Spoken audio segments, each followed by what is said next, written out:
Greetings, my friends. Welcome to my studio, and here we're going to be doing an update today from my painting workstation because this week I decided to really go back and start finishing painting projects that have been on the table for a while and really need to get these miniatures painted and on the tabletop. So I have a number of sci-fi games that are coming. And we have Stargrave, of course, 5 Parsecs, just to name a few. And, we need painted figures for new crews, for enemies, whatever the case may be. So I started painting the Warpath minis from Mantic. I really like these minis. They're a very small scale, right? But they're really nice. I like them, and they've been a lot of fun to paint. Now, I got to go back and do my highlights and all that good stuff. I never really considered myself a great painter. I'm just pretty much just paint tabletop quality. But I do like my figures painted, especially when we're filming. So this one here I really liked. This is almost like a lemur-like creature, an alien.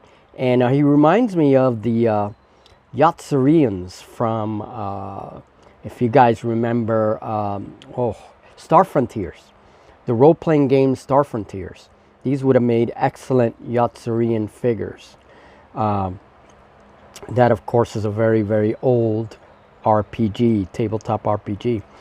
So, good-looking figures. I really do like these, and I got these finished today. And of course, these are going to go into various games, right, that I have going on. And Steve still needs to make his Stargrave warband, and he's going to need figures to choose from. So this is an interesting one. This is also a Mantic figure, but he's a lot bigger in scale than the other figures, which is interesting. I mean, look at the size of that guy. Now, I would still use him maybe as an alien, right? A very tall alien, because you really don't know what's under that suit. And I got to finish painting him. It's a nice figure, and this is from Warpath. But again, the scale is quite large in these. So very interesting. But I'm really enjoying all the figures. And I have a few more figures back there that I'm going to be painting and finishing. There is a giant figure right there from Reaper Minis that I'm going to be painting. We'll need to use that in several games.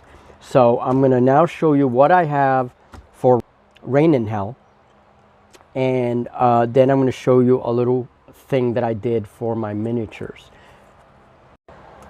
Okay, so I realized as I was going through the collection, picking out miniatures for this new game, Rain in Hell, I realized that I have quite a few demon figures. And then a couple that I just converted myself as demons. So this one, I just sculpted some fur out of green stuff. I wanted to cover that little knob that he had in the back that holds the backpack. This was an old Chaos Lord. And he had no arms, no legs, just the body. And so I decided to take a Mage Knight head. This was the head of a Mage Knight figure right here. And I decided to cut the head off that figure and put it on the body of this Chaos Lord. Then I took a Tyrannid claw, put it on one of the arms. And this is a little Dryad bit that I had from Age of Sigmar, those Dryads, right? I forget my faction names right now, but you guys know what I mean. And it has this little imp figure, and I thought it was perfect. I'm going to be painting that a different color so he stands out. And I thought that was perfect. A little demon. He's holding a little mephit or something. So once I have it all inked, I gave it an ink wash. I'm going to have his skin reddish. And then I just got to start painting. Once this dries, this green stuff, then I can start painting the fur and all of that. So yeah, an interesting conversion. So that's going to be an armored demon in the Cabal. And then this is another conversion, and again, this was an old Chaos Marine body. And I just put a Mage Knight head on there. So I made another armored demon, and that's going to be really good in Rain in Hell. Then this was an old Heroescape model. I did not like the head he had on, so I chopped it off and put the third head of one of these Mage Knight figures. I had 3 copies of them. So I just took the head off, put it on there, and then I did a couple of ink washes. I really like the wings on this guy, despite the fact that the pose is a bit static. But I don't mind. I'm going to give it continue with the highlights, and then that'll be a flying demon. Now this one was interesting. This one is an Otyugh, and I really don't know if I'm pronouncing that right. This is from a D&D board game that I have, and the figures are really nice in that game.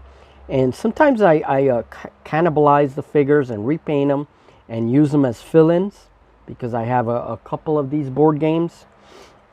And so I started doing some ink washes, and this is not finished. This is by far finished.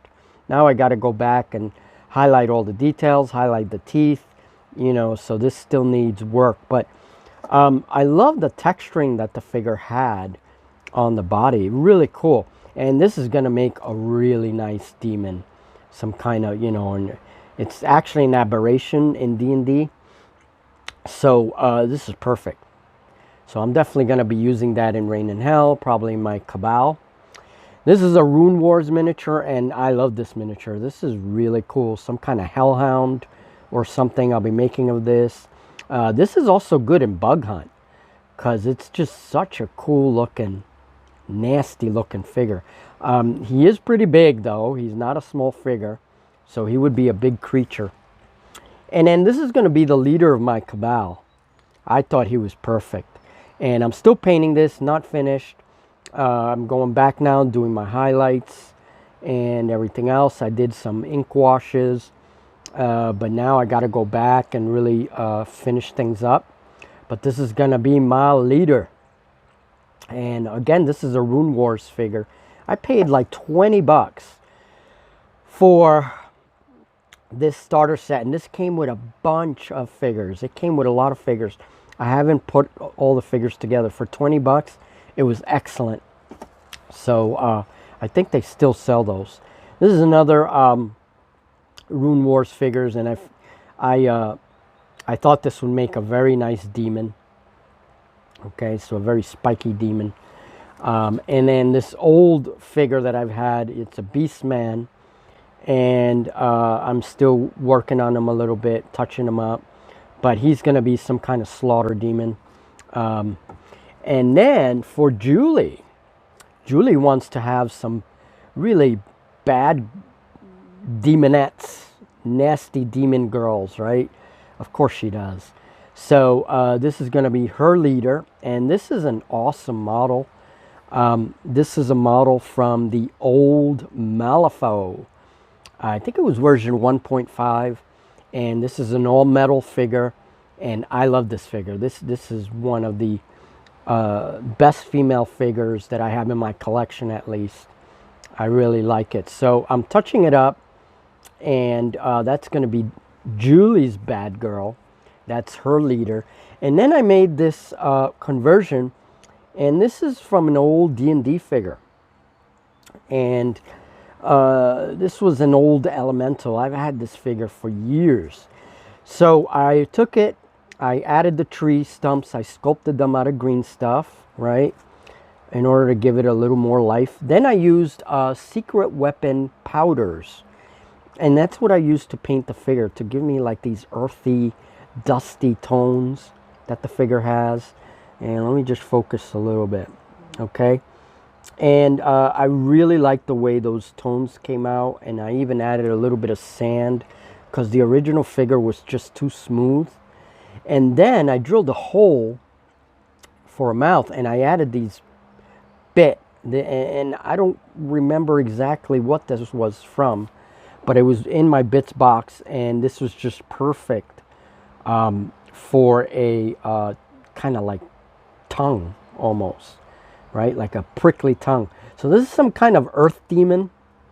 And then I added, with green stuff, I added all the eye spots. I'm going to be working on those a little bit. And I was going to add some horns, but I think I'm going to leave it like this. And this, Julie, I think, wants to be the Earthbound. I think this will be a good figure for her. So, all right.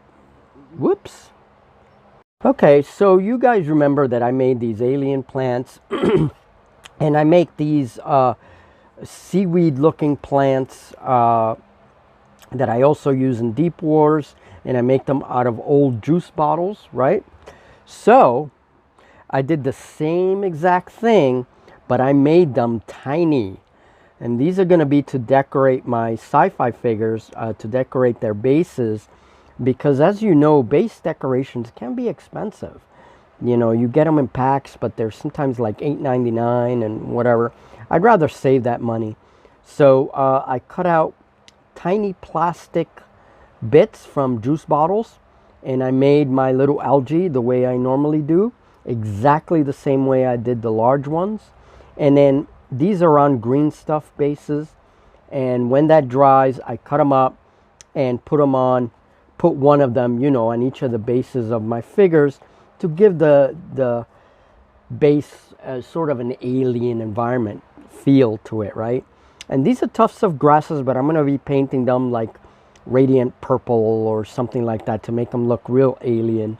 And I make this with rope fibers and just glue it onto my green stuff, sorry.